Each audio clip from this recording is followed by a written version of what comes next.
हाय।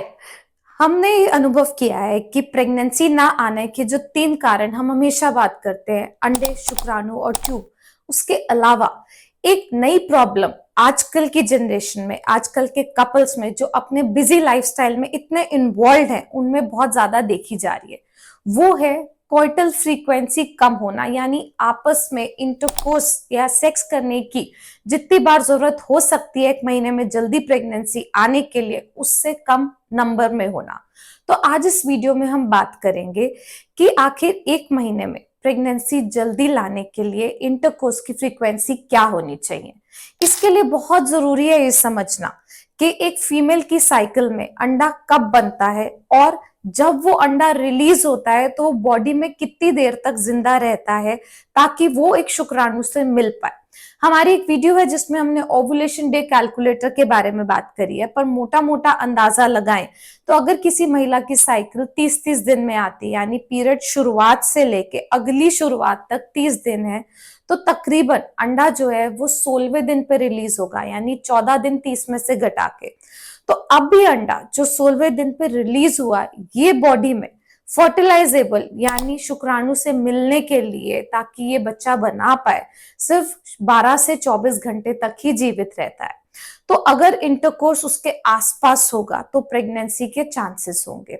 Second बात, शुक्राणु intercourse से जब डिपॉजिट होता है वजाइना में, फीमेल के ट्रैक्ट में, तो वो शरीर में करीब 48 से 72 घंटे तक ठीक रहता है, अपनी मोटिलिटी यानी गति को मेंटेन करके रखता है, और उसी गति के कारण वो पूरा रास्ता फीमेल ट्रैक का ट्रैवल करके अंडे से जाके मिलता है ट्यूब में। तो वो शरीर में 2 से 3 दिन तक ठीक रहता है, जिसका मतलब ये है कि अगर कोई कपल प्रेगनेंसी के लिए ट्राई कर रहे हैं तो उनको इन दिनों में 2 दिन पहले से लेके उस दिन तक जिस दिन अंडा रिलीज हो रहा है आपस में रिलेशन में रहना चाहिए। और इसके लिए सबसे इंपॉर्टेंट बात रहेगी, एक फीमेल को अपना ओवुलेशन डे कैलकुलेट करना आना चाहिए, जिसके लिए आई बटन पे हमारी जो वीडियो है डिटेल इस बारे में, वो आप देख सकते हैं, समझ सकते हैं, हमें कंसल्ट कर सकते हैं। अब अगर इसके अलावा फ्रीक्वेंसी की बात करते हैं, जो हम कॉमनली ओपीडी में सुनते हैं कि पीरियड खत्म होते ही अगर एक कपल रोज इंटरकोर्स करता है तो उनके प्रेगनेंसी के चांसेस ज्यादा होंगे, तो ऐसा नहीं है। पीरियड खत्म होते होते 5 दिन बीत जाते हैं तकरीबन, और अगर किसी की साइकिल जैसा हमने बात किया 30 दिन की है, तो 5वें दिन से लेके 16वें दिन तक अगर रोज इंटरकोर्स किया जाता है, सीमन के काउंट मोटिलिटी कम हो जाती है। ऑल्टरनेट डे इंटरकोर्स, एक एक दिन छोड़ के आपस में रिलेशन बनाना बिल्कुल पर्याप्त होता है। अगर 30 दिन का साइकिल है तो 16 में से 5 घटा के 11वें दिन से अगर ऑल्टरनेट डे इंटरकोर्स करेंगे, इस टाइम पीरियड को कहते हैं फर्टाइल विंडो। तब तक जब तक अंडा शरीर में रिलीज हो रहा है तो प्रेगनेंसी का चांस एप्रोप्रिएट, बेस्ट, ऑप्टिमल रहता है, जो कि बाकी सब चीजें अगर ठीक है तो 15% है। अगर आपको ट्राई करते हुए 6 महीने से ज्यादा हो गए हैं इस तरीके से, तो सलाह जरूर ले, ताकि बाकी कारण जो हम बात कर रहे हैं अंडे, शुक्राणु और ट्यूब से संबंधित, उनको जांचा जा सके और उनका भी साइमल्टेनियसली इलाज किया जा सके।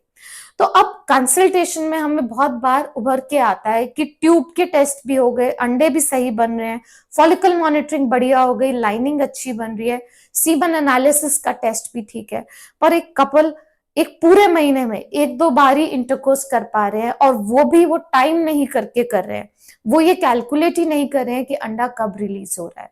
तो 1-2 बार किया हुआ इंटरकोर्स आपको प्रेगनेंसी हासिल करने में मदद नहीं करेगा, अगर वो ओवुलेशन डे पे ना हो तो, या उससे एक दिन पहले ना हो तो आपके लिए बहुत जरूरी है अपनी साइकिल को नोट करना, उसकी पीरियोडिसिटी देखना कि अगला पीरियड कब आएगा, ओवुलेशन डे कैलकुलेट करना और उस हिसाब से ट्राई करना। अब एक दूसरी कैटेगरी ऑफ कपल्स होते हैं जो बहुत डिलिजेंटली ट्राई कर रहे हैं, बहुत डेस्परेटली प्रेग्नेंट होना चाहते हैं।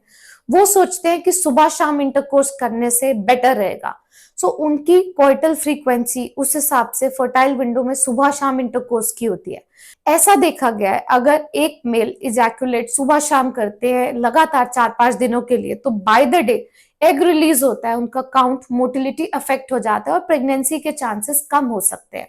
तो जरूरी है कि एक मेल ऑप्टिमली ऑल्टरनेट डे पे इजैकुलेट करें, ओवुलेशन डे पे लगातार ट्राई कर सकते हैं 2 दिन, बट इसके अलावा मैस्टरबेशन में इंडल्ज ना करें बिकॉज वो स्पर्म क्वालिटी को भी अफेक्ट हो सकता है।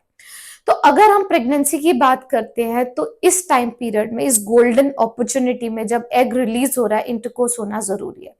तो नेक्स्ट सवाल आता है कि क्या आगे पीछे इंटरकोर्स होने से प्रेगनेंसी में दिक्कत आती है? तो ऐसा बिल्कुल नहीं है। अगर आपने ओवुलेशन डे पे ट्राई किया है और उसके बाद भी इंटरकोर्स हो जाता है, या आपकी फ्रीक्वेंसी ऐसी है कि इंटरकोर्स हो रहा है उन दिनों में, तो पनपने वाले बच्चे पे प्रेगनेंसी आने में कोई नेगेटिव इफेक्ट नहीं होता। पर यह समझना जरूरी है कि उससे कोई प्रेगनेंसी का एडेड चांसेस नहीं है। प्रेगनेंसी के चांस सिर्फ और सिर्फ ओवुलेशन के अराउंड इंटरकोर्स से ही होते हैं।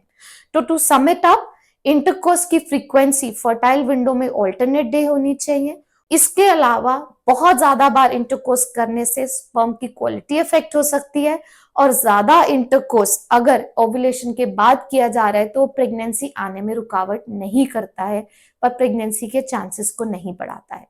अगर आपके और कोई सवाल या डाउट्स हैं तो आप हमें कंसल्ट कर सकते हैं। हमने अपने नंबर्स शेयर करे हुए हैं डिस्क्रिप्शन में, बैनर में नीचे। We would be happy to help you.